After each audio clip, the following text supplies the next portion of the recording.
Konj Gavra i knez Mihajlo.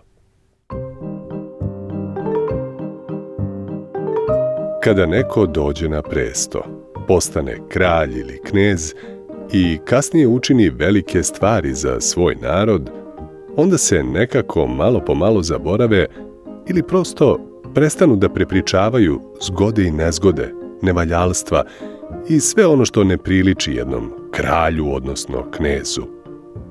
Kao da kraljevi i kneževi nikada nisu bili deca, kao da se nikada nisu drali, tukli, jurcali, razbijali kolena ili zaljubljivali.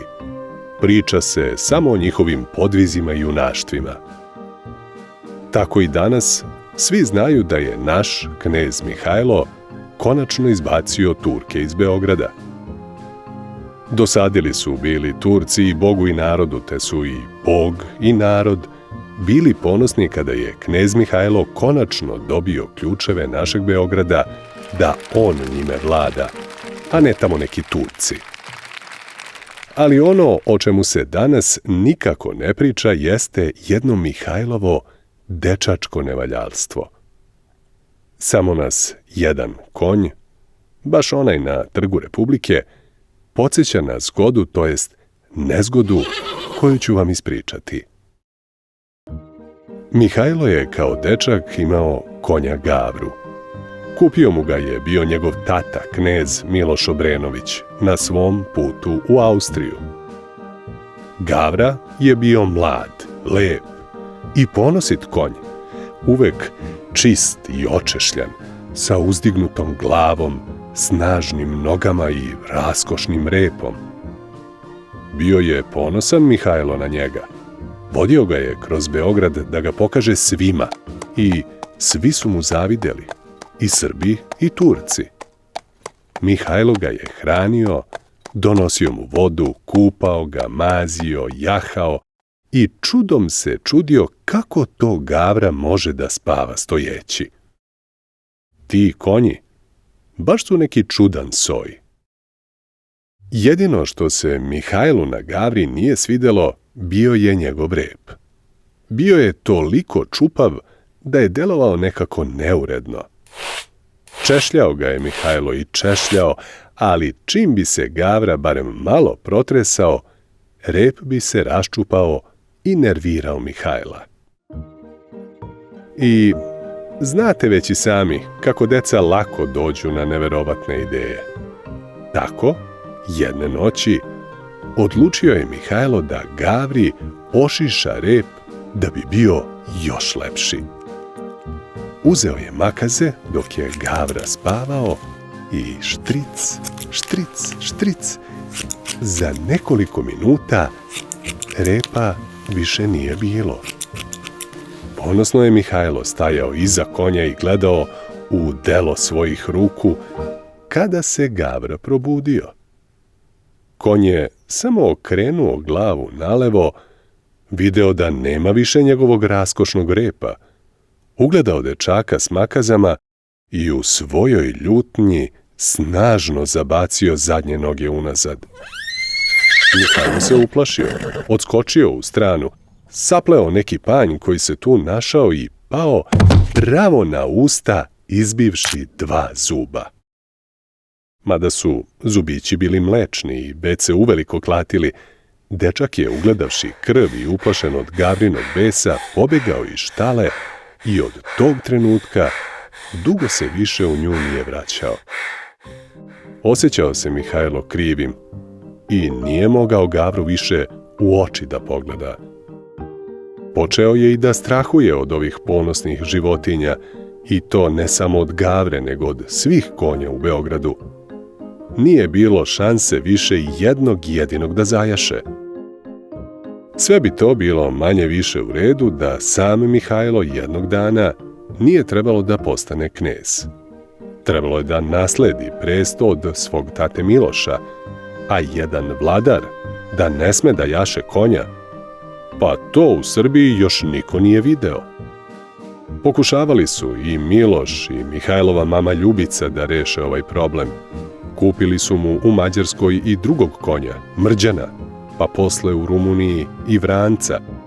ali Mihajlo niti jednom konju više nije hteo da priđe. Dolazile su komšije, rođaci, prijatelji, lekari i svi koji su pomislili da će moći da oteraju Mihajlov strah, ali nikome to nije polazilo za rukom.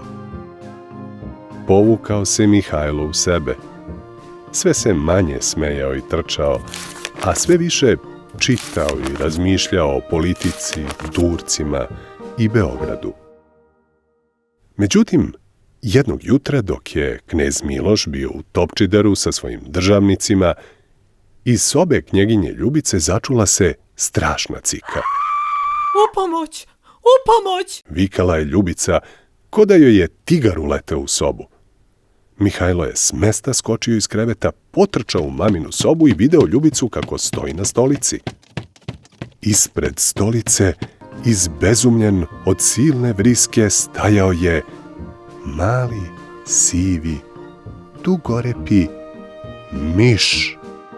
U pomoć! Vrištala je Ljubica. Mihajlo, ovo je miš! Idi odmah po tatu u Topčider. Mora neko da me spase. Da mu se mama nije toliko drala, možda bi se Mihajlo i snašao i oterao miša, ali u trenutku je izgledalo da mora učiniti baš ono što Ljubica traži, ne bi li je spasao od te strašne zveri. Zaboravivši na sopstveni strah, utrčao je Mihajlo u štalu, skočio na Gavru i šapnuo mu na uvo. Gavro, najbrža što možeš u Topčider, miš je u kući. Gavra nije časio časa. Jurnuo je prema Beogradskoj šumi kao da je pitanje života ili smrti. Dok su se za neka 2-3 sata Mihajlo, Gavra i Miloš sa velikim pojačanjem vratili iz Topčidera, sve se već završilo. Miš je pobegao i sigurno mu nikada više nije palo na pamet da se vrati u njihovu kuću. Ljubicu s mokrim peškirom na čelu hladile su služavke lepezama, dok joj je doktor Vito Romita davao neke čajeve protiv straha. Sve se smirilo i stišalo i Mihajlo je mogao da odahne. Otišao je do svog konja, pomazio ga i rekao: Gavro, molim te izvini, bio sam glup. Gavra je protrljao svoju njušku o Mihajlov stomačić i, kao da je prošaptao: I ja se tebi izvinjavam, bio sam još gluplji. Tako je ova priča dobila srećan završetak. Mihajlu su na mestu ona dva izrasli stalni zubi. Opet je počeo da se smeje i igra. Pravio je i dalje neka manja nevaljalstva. Rastao je, porastao i jednog dana od svog tate Miloša nasledio presto i postao knez. I to naravno knez koji zna i sme da jaše konja.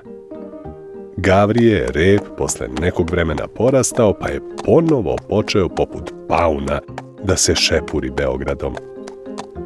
Mihajlo je izbacio Turke iz Beograda, a Srbi su mu u znak zahvalnosti napravili spomenik. Mihajlo i Gavra kao pobednici nad Turcima i danas stoje u srcu Beograda.